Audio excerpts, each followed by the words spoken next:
A biblical perspective on life, culture and current events. This is 2020 on Vision. We might spare a thought today for the noble profession of school teaching. And we might be concerned with what's happening in our education system.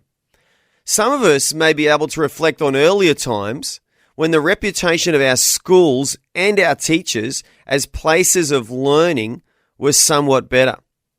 And while there may be a lot of people unhappy with the system today, there does not appear to be a lot of clarity on what the best response might be. Last month, the final report of a Senate inquiry into the increasing disruption in Australian school classrooms was released. And our special guest today is calling for a further inquiry into declining academic standards. Dr. Paul Kidson is an Australian Catholic University senior lecturer in educational leadership. He's also a former school principal. And it's our great pleasure to welcome Dr. Paul Kidson to 2020 today. Dr. Paul, welcome. Thanks, Andrew, for having me along. It's a great joy and glad for the opportunity to explore some of these, as you've rightly said, some critical conversations. Yeah, we have listeners all across Australia. Paul, as I said in introduction, many of us listening right now are parents. And I think it's fair to say many of us have become frustrated with the education system today. What are two or three of the biggest challenges or problems that you see in modern education in Australia? So I think there's a really macro one, and you highlighted it in the entry. The fact that there's dissatisfaction, but no clarity about what the solution to that is. And I think until we've got some sense of where we're going, sailors have a great saying, if you don't know where you're going, any wind is fair. You just kind of head off. So we've got people who are, wanting a lot of change, but for not necessarily a clarity of purpose for that. There's been a big rise, and I think rightly so, around what is broadly referred to as a science of reading or science of learning. And that speaks to the fact that some people have thought literacy standards have declined. We've got PISA, which is an international benchmark standardised test. That's declined over the last couple of decades or so. And so people are saying, we've got a lot of emphasis on literacy, a lot of emphasis on the ability to read and write, and that's all great, but to what end? And I think that's the biggest missing part of a lot of the conversation. A lot of the conversation is we need kids to be able to access the breadth of the curriculum. There's richness in the curriculum. There's extraordinary opportunities and visions and history, mathematics, science, geography. There's a whole great deal of humanity. If you don't have good literacy skills, you can't access that. So tick for that. But what is the message that is laid through those other areas of the curriculum, and how does that both reveal our perspective, what many of us in this field for many years have called our worldview, and indeed what sorts of other conversations are there when we are part of a society where not everybody, Andrew, just thinks like us, and not everybody is required to think like us. So it's not just about how do I as an individual live in a way that's reflective of my commitment to following Jesus, but how do I live being that person in a community next to neighbours and in schools where other people might have very differing views about that. And that's a real social, relational community focus, which often is lost in the very strong emphasis that we've had over the last 2 decades on things like NAPLAN and PISA. They're the tools, they're not the goal. And I think a major shift that we want to see in some of this conversation is let's talk about goals, let's talk about purpose, let's talk about meaning, and put those into their right place, whereas these other tools are to equip us on the journey towards that. Yeah, okay, so you made a lot of points there, but you know that what you just quoted there, for the last 20 years, standards of literacy in Australia and maths, I believe, have declined. Now, everyone knows that. Politicians know that, bureaucrats know that, school principals know that. But what are people saying is the reason for that? Has anyone been able to identify the key reason why our standards have dropped, despite the fact that we're one of the most funded education systems in the world? Well, there's some really curious data that the OECD put out, and PISA, which is that program of international student assessment, is one of them. But there's two other really compelling parts of data that doesn't get much of a look in.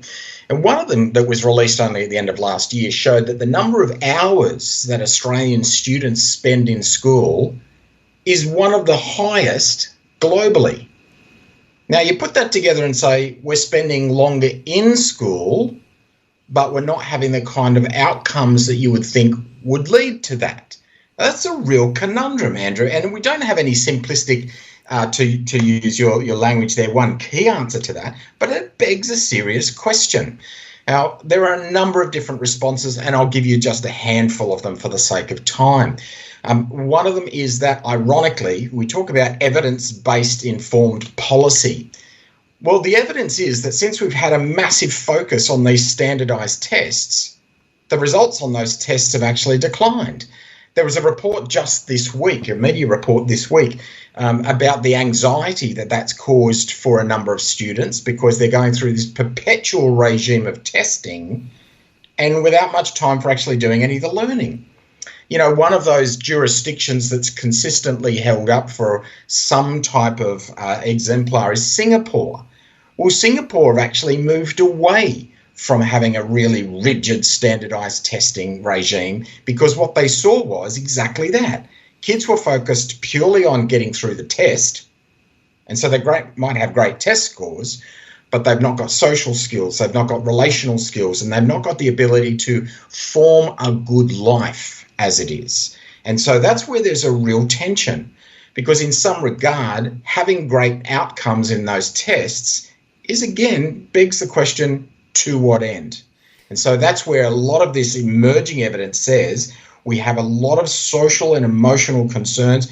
You go back two decades as well, there is nothing like the focus on well-being that there has been over the last half dozen years in particular.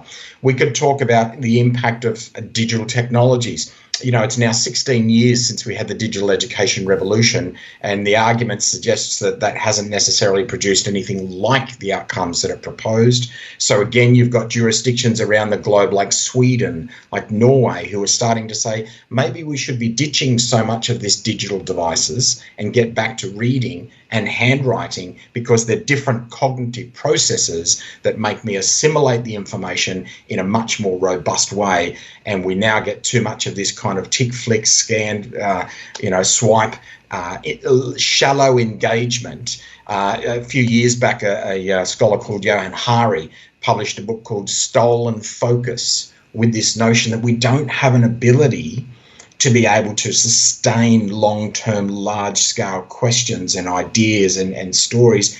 And yet, ironically, it's hard these days to jump onto a streaming platform and get any kind of movie in 90 minutes. They're all 8 and 10, 55-minute episodes. So we've actually got a really good capacity for long storytelling, but it's not in the way that we thought of it. And that's why an emphasis purely on the PISA results and their decline sparks questions rather than it is solutions, because the causes of them are so rich and complex. Yeah, well, I mean, as a parent, I could always see that my kids went to a state school here in Brisbane that was in a fairly affluent area, and as seemed to be the trend up here, the affluent areas, the state schools did really well in NAPLAN. I think my kid's school, I won't mention it, came fourth in the state for NAPLAN. But it sort of looked to me like the schools that did well in NAPLAN, there was a push towards doing well in NAPLAN, as you said. And I guess the principals and the schools are judged by the education system on the NAPLAN results. And so it felt to me like there was a big push on doing well in NAPLAN, but that didn't necessarily translate into better outcomes in the education process of my kids. That was just my observation as a parent. It looked to me like a political thing that the government initiated to try and improve standards, but it didn't necessarily get the outcome. That was my observation anyway. If you set a goal, and this year in particular for your listeners, Andrew, is one that I would draw their attention to the politics about this, because and then some might glaze over at this, I get that. But this year, governments across the country are going to be argy-bargy about who gets what money and to what end. It's a National School Reform Agreement.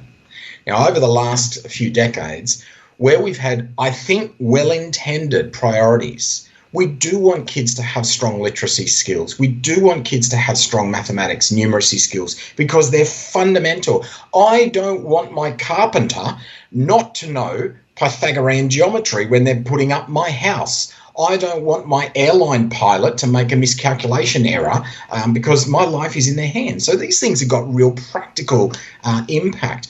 But some of those unintended consequences were the times and pressures that have been spent in schools prepping for them. Look, and these are anecdotes, and you will have your own anecdotes, as will your families. But to hear from a senior educator in one state, not from them involved in a school themselves, but a story they were told of kids that had been told, please don't come and do the NAPLAN tests. Now, one of the reasons for that is if I've got a simple number, let's call them 20 kids, yep, and 4 of them aren't going to be crack hot on the tests, and if I get them to stay home, then my average is going to look red hot. Yeah. And so there's this manipulation that goes on. An alternative to that is this preparation, this drilling, this rote preparation of those tests, which helps you to be able to do those tests really well. But the transference of that learning, the transference of those skills into new environments is more questionable. And then, of course, we've already talked about some of the issues of the anxiety and the stress. And some of the beneficiaries of this have been private tutoring colleges, because they've made a market out of how can I help get your kids the best results in NAPLAN. Some schools, and I was the principal of one that had a primary section with 3 streams, and then it went to 5 streams in year 7. And our results between year 5 and year 7 NAPLAN were sensational. And until I said to my school council, it's not that we've just turned these kids around in 10 weeks and made them geniuses. It's because a whole bunch of new kids have come to the school and it's skewed the mathematics of the population. Yep. Now, some schools will game that. And the net result of it is that when you get concentrations of pocket of advantage, like you've described in some of those schools, they are naturally going to succeed. There's a school in Sydney, and you would have the same in Brisbane, and all those all states and territories would have them, where just about every year they come top of whatever your matriculation is, your year 12 results. Well, it's because those kids are seriously academically selected, and the problem would be if they didn't come out on top of it, because they come in with a huge amount of resources. Often I was asked as a principal and now as an academic, what would be one thing that parents could do to help their kids? Read to them, ask them what they enjoyed about their learning, be engaged productively with them about their learning. There are going to be some parents who say, well, I get to algebra and I'm out. I can't help my kids with the homework. That's okay. But being interested with them has a far more significant impact than just letting them go off and do their work on their own. We talk about that PISA, that OECD, when they started that way back in the turn of the century, they thought, how do we measure what's an advantaged family? And one proxy measure that they used, Andrew, is how many books you have in your home. Amazing. And they found that the more books that families have in their homes, the more that they would be deemed to value education, and therefore more likely to be a culture in which those kids are going to be engaged in their learning. Yep. If you've got families who, A, are not themselves necessarily interested in it, B, hostile towards the school, and are going to give a gobful to the teacher or the principal every opportunity they can, why would we be surprised that those kids are not necessarily advancing well in their education? It is Peter from Emerald. Peter, are you there? Yeah. What would you like to ask Dr. Paul today? Look, I like to try and be involved in my kids' schooling. We're having a lot of issues at the moment, health-wise, with both of them. They both have anxiety. They're both on the autism spectrum. And my eldest, when you say to her, how was school today? What did you do? You pretty much get no answer. It's like, nah, it was all right. No, don't know what I did. How do you approach that? Look, a great question, Peter. And let me tell you, sadly, you're in a boat with a lot of people. And particularly as kids get through their adolescence, it's often an ability to be able to reframe it around, tell me something that you did in class today, show me something that you did in your book, tell me something that you really enjoyed even, and you won't be stuck with an answer for this one, tell me something you're unhappy with today. Kids will be pretty forthcoming with that, as trying to get them to be a little bit more connected and specific. Where there are those opportunities to engage with parent information nights, parent-teacher, great schools, regardless of whether they're public schools, Christian schools, other types of schools, that have a relationship between the home and the school that is open, that's positive, that's the best place to start. And being able to engage. There are other times as well where sometimes the kids don't want to talk, and that's okay. Just give them the time and space. But if they know that they care, if they know that you care, they'll at some point be able to open up even just a little gem. Take it when it comes, Peter, and maybe that might build some further encouragement. So basically just keep trying to touch base with them and hopefully they'll come out. Yeah, look, there was a great book written predominantly for boys' adolescents, and it was called He'll Be Okay. Now, I've got 3 adult sons, and when they went through adolescence, they do, and we could talk a lot about some other stuff with their brain and their chemistry and neurochemistry and stuff, but most of them come out okay. They do want to know just that you care and that you'll be there when they're ready to talk. Yep.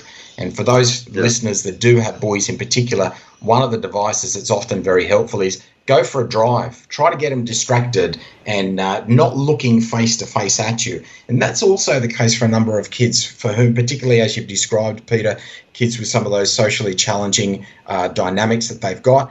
If you're just part of their life, being available when they're ready to chat, and frustrating as that often is, they're not always ready at the time that we feel like it. Sometimes it can be 10:30 when you want to get them into bed. Can I just have a bit of a chat, Dad?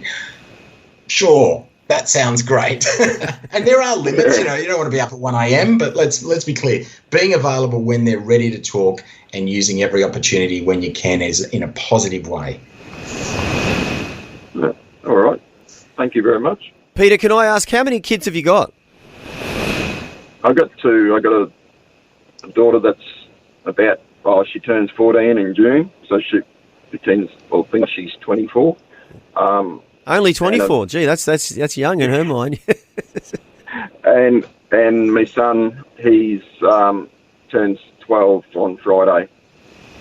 Yeah. But we're having he can't attend school at the moment because he has a thing called FND, functional neurological disorder, and he's basically a lot of the time in a toddler state, so it's pretty stressful, but yeah.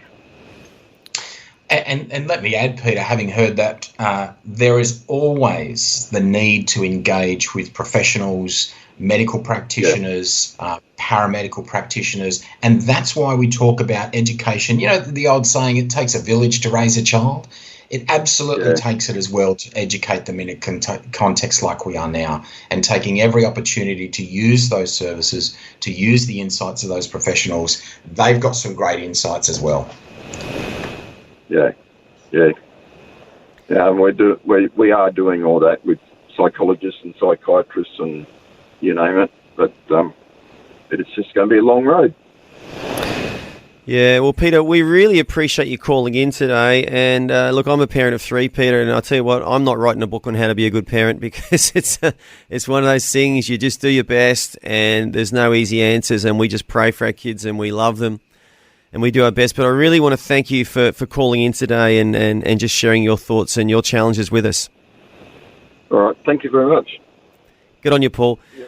We are taking calls today. Maybe you've got a question or a comment for our guest, who is Dr. Paul Kidson, a senior lecturer at the Australian Catholic University. He's also a former school principal. You can get us today on 1-800-316-316. Paul, we are approaching the news, but have you got another thought you just want to share now? Like, what is another challenge facing education in Australia today? I think the increasing sense of disruption that you referred to from that Senate inquiry is often characterised as kids throwing chairs around, it's mayhem. It's not that. It's often the kid who just forgets to bring their calculator 3 times of the week. It's the kid poking the other kid in the back of the chair. It's all these types of micro behaviours that mean in a secondary school, if you've got a 45, 50-minute lesson and you spend 20 minutes of it just getting the kids to be on task. And this issue, I think a lot of the digital stuff that's around the shortness of the attention span, that's kind of combined with the fact that this hostility that an increasing number of families have towards the school.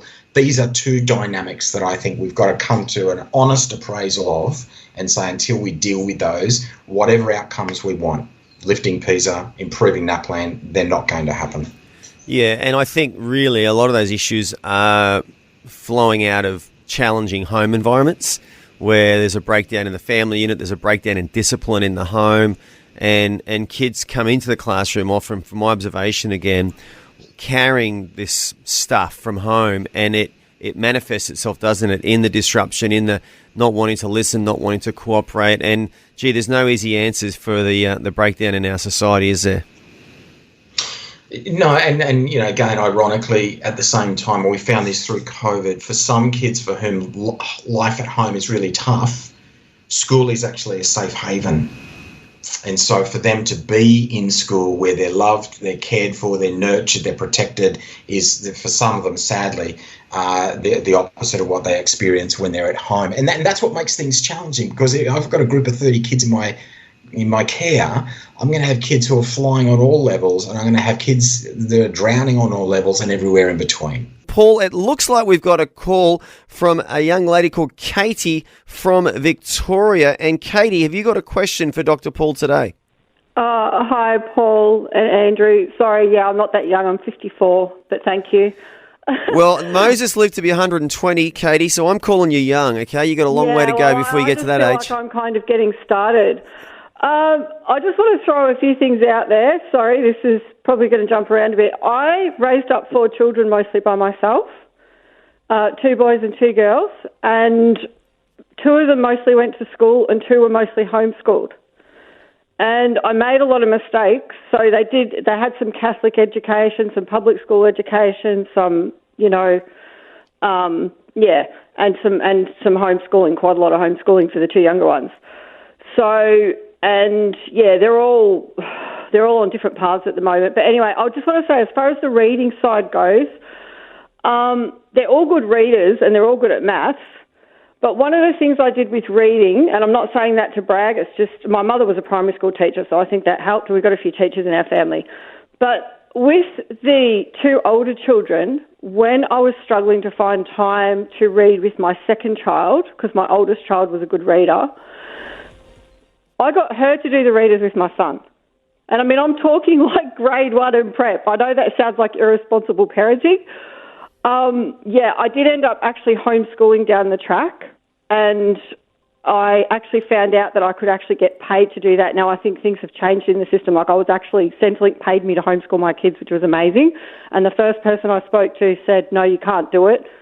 And then someone said, we'll call you in 28 days. And someone else called me back in an hour and said, yes, you can be approved to do that. But the other thing I want to say is the spiritual Well, hang on, let's go endeavour. back to that first point. Sorry. So you've actually encouraged one of your young children to help a younger child to read. Paul, what are your thoughts on getting young kids to help other young kids learn how to read? I think you're spectacular, and you've done a terrific job on so many levels. One of the most powerful ways that we know from research evidence that kids do learn is through this notion of peer tutoring or peer mentoring. And so the ability to have a child who's a little further on in their development to be able to support a younger child is terrific. And I have to say, going back and listening to your history, the teachers in the family, they're all the sorts of, if you like, background strengths and valuing of education that we were talking about before the news. Families who like to read, and even though it may not necessarily be you, but being able to value that practice, that process, and have your older child be part of that, ironically, it also helps their skill development as well. Yep. So there you go. The school principal was happy with that. So there's a tick there for you, Katie. So what was your second? If I say something about the youngest girl and the 2 youngest kids, because when I was homeschooling, they used to go to the library. I bought a lot of books that were actually being gotten rid of from the library. They were selling them off because they didn't want them anymore. So for $1 each, I'd go and buy 50 books at a time. I still have some of them, actually. But the youngest two children would go, and I think at one stage she had 30-something books out. Yeah, and of course I tried to monitor what they were reading and listen to them. And I know not every parent has time. And the only other thing I would say is pray. Do Bible studies with your children if you can.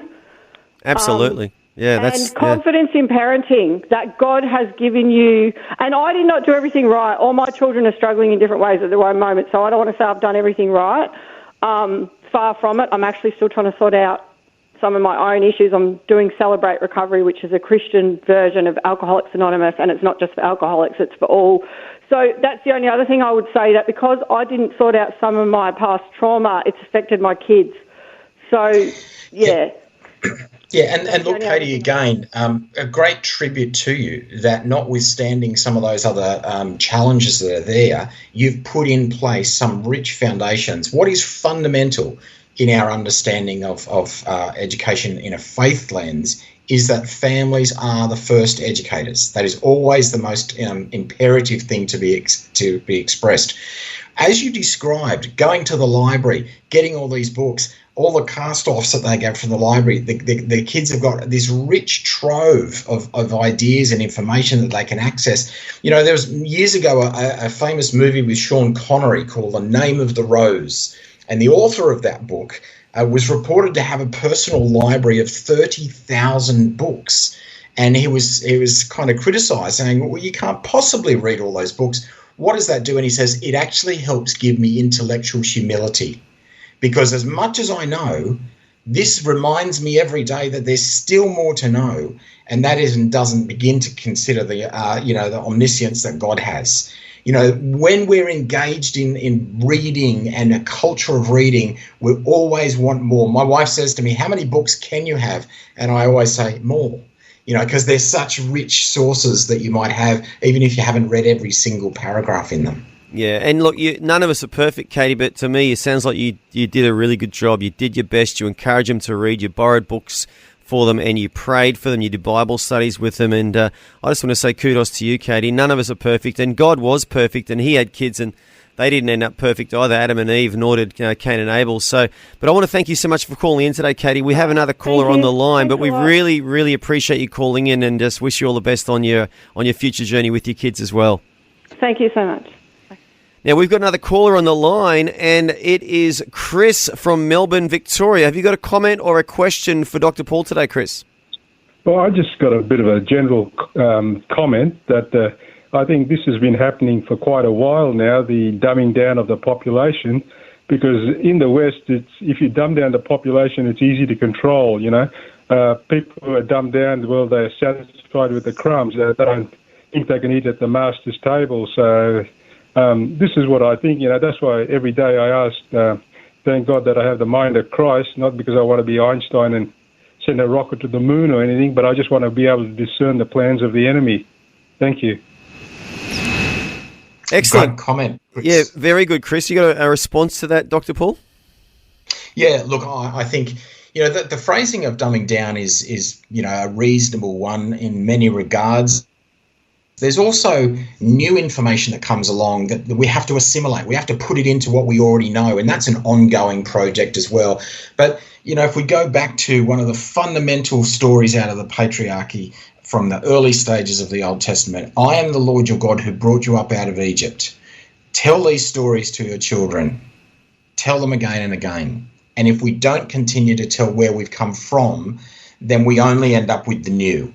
And it's this dialogue between the old and the new that we have. You know, remarkably, the Bible doesn't mention generative AI, but theologians have got to have some vision about how we deal with this. And that goes very much to Chris's comment that, you know, if we just become so receptive, we just take whatever is given to us, we don't engage. Education's hard work. You know, it requires some discipline, it requires some effort. And again, I think we see too much evidence that some kids and indeed some families just go, it's too hard, I'm not going to push it on. Yeah, it's an interesting stat I read once was that in America, again, there was a great awakening in the 19th century and many people turned to Christ, many people went to church. And in the churches, the kids were learning in the Sunday schools, the kids' churches. And because of that, there was a very high rate of literacy amongst the kids of America in about 1890 compared to the rest of the world. And the only reason they're more literate than the rest of the world wasn't because they were Americans or because they were smarter. It's because they went to church and they were taught the Bible as young kids. And of course, we move into the 20th century and America becomes the powerhouse of the world economically because there were so many intelligent thinking people who were read and had a broader perspective on life and were able to do better in life. So I think, as Chris said, the dumbing down in our society, I think it started with people not reading their Bibles as much as the average Aussie read their Bible, say, 50, 60 years ago. And I think that's something that, God willing, we need to address as a society as well. Yeah, and there's certainly going back even a little further than that. And there's a shift when the Industrial Revolution comes along and we've now got all these kids and we've got to do something with them. They're working in the mines, they're working in these factories. And there is actually a very strong Christian social conscience that says this is not really what we ought to be doing. Now, again, a well-intended priority, give these kids some fundamental education. What ends up happening, particularly in Australia in the 1870s and 1880s, is we then get the state governments, or they were still colonial governments at that time, they assume responsibility for that education. Prior to then, most education that was provided through various church traditions, the Presbyterians, the Methodists, Church of England, the Roman Catholics, and then these free, compulsory and secular acts of parliament make it so that everybody has to go. If we go back to Katie earlier on, even to homeschool my children, there's been a significant growth of homeschooling, requires me to get government approval because it's enshrined in legislation that I have to be at a school that the government has identified is an acceptable place to learn. So there's some real, complex challenges there. How do I as a family, how do I as a parent exercise my right as a parent when I've got these other legal requirements, sometimes that don't always easily stack up against one another? It's a complex world. But Chris, if you're still there, I want to thank you for calling in today. We really appreciate your comment on 2020 today. No problem, Andrew. Thank you. God bless you, mate. Yeah, I want to segue out of this now to another area of Australian society, and that is the role models that our kids are facing today, Paul, because let's be honest, if you turn on the news and you watch our politicians conduct themselves in public, some of their behaviour is not great, and so how do we expect our kids to behave well in a classroom setting with other individuals there when our own politicians sometimes aren't behaving well? And I believe you've written an article on this recently as well. I was incensed about it. I having presented to the Senate inquiry, I was driving home and, as is my desire, listening to the Senate question time.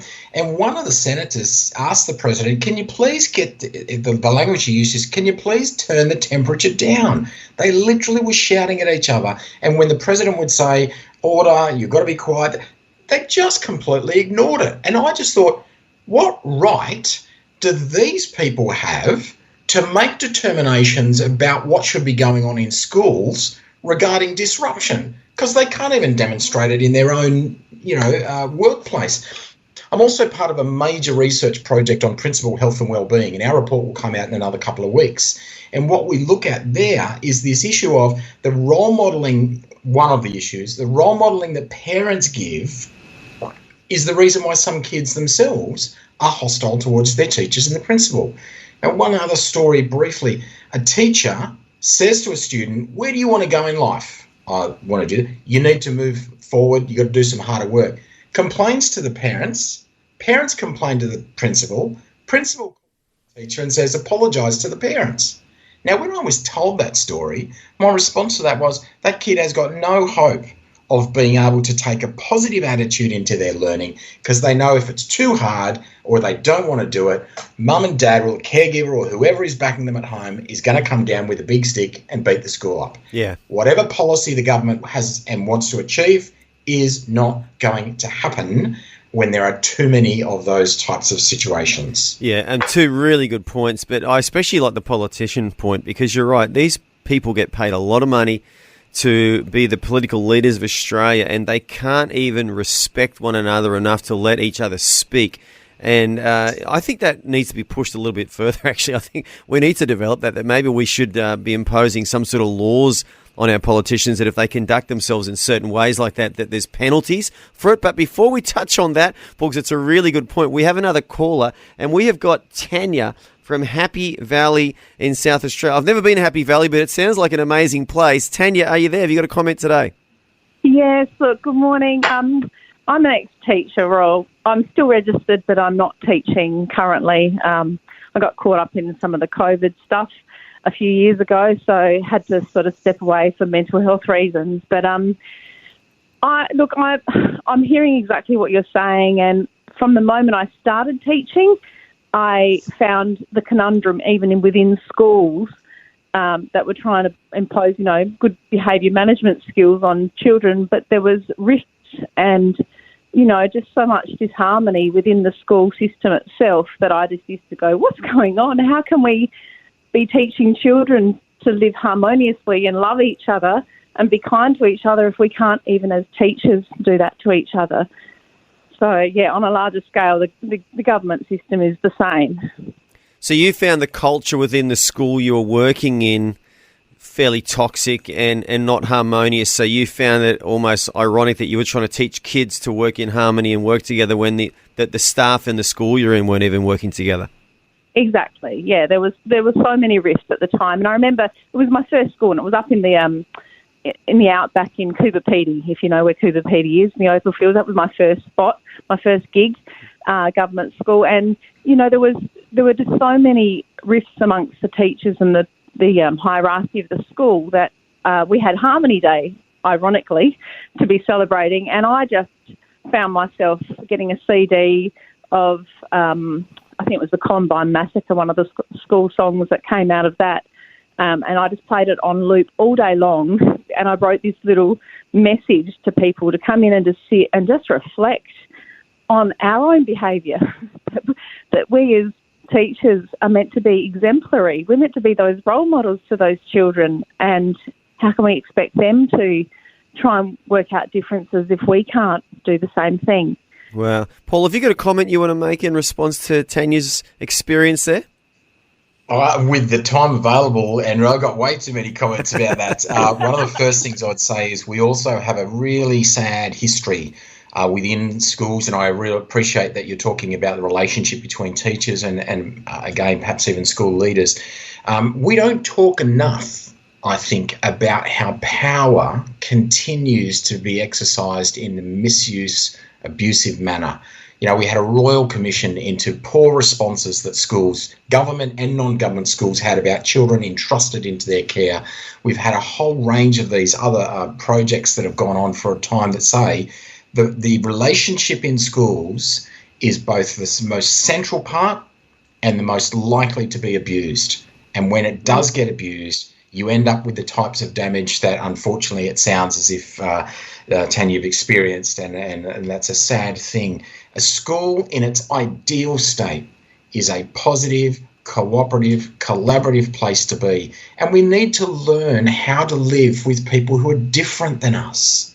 Wouldn't it be great if everybody just saw the world the way that I like it? Well, it doesn't happen that way, and that's both in terms of students and families and teachers. And being able to agreeably disagree is an art form that we seem to have lost, some of us, along the way as well.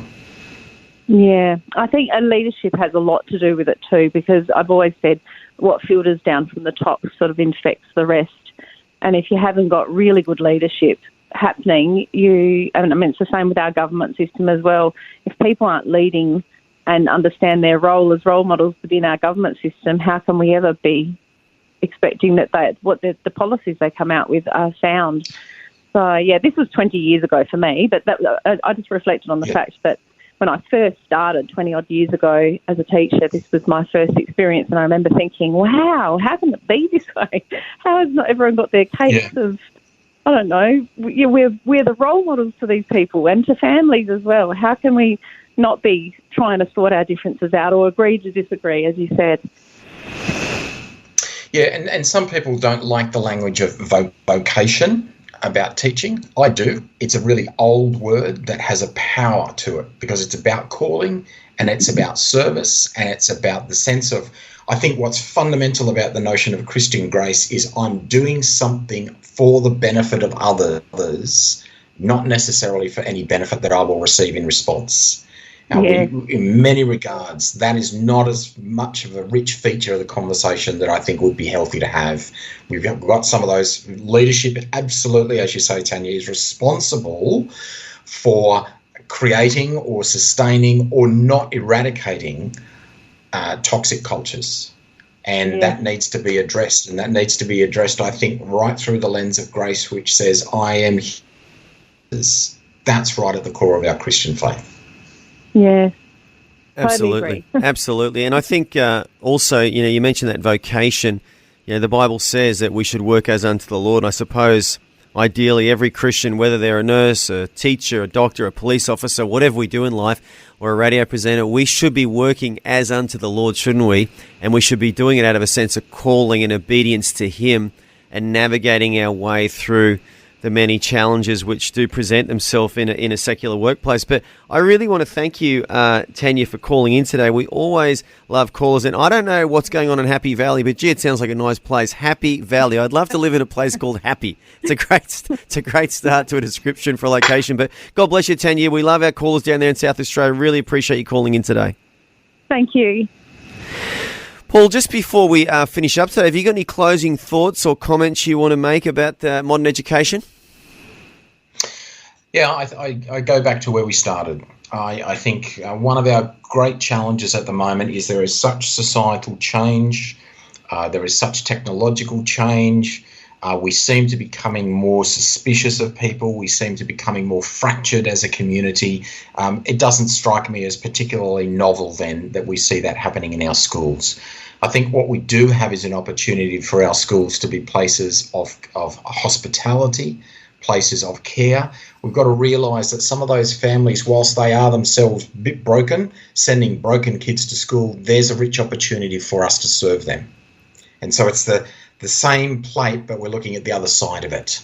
And seeing the rich possibilities that there are requires that strong sense of vocation. It requires a strong sense of you are imago Dei, you are made in the image of God, and it is my responsibility to serve you as best we can and to do that as collectively and positively. Is that naive and optimistic? Unashamedly. But I think that's why we've got to continue to push towards that.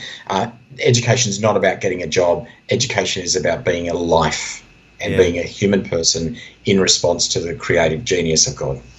Yeah, look, all I can say to that is yes. As a kid in a school, in a primary school, I still remember the really positive role models that the teachers were. At that time, my family life wasn't very happy. There was a lot of sadness and dysfunctionality. And I mean, I can mention the names of the teachers. I don't even know if they're still alive. Mr. Wenning and Mr. Shea, I still remember their names. And I just remember the time they took to tell us stories, the time they took to encourage us and to encourage me.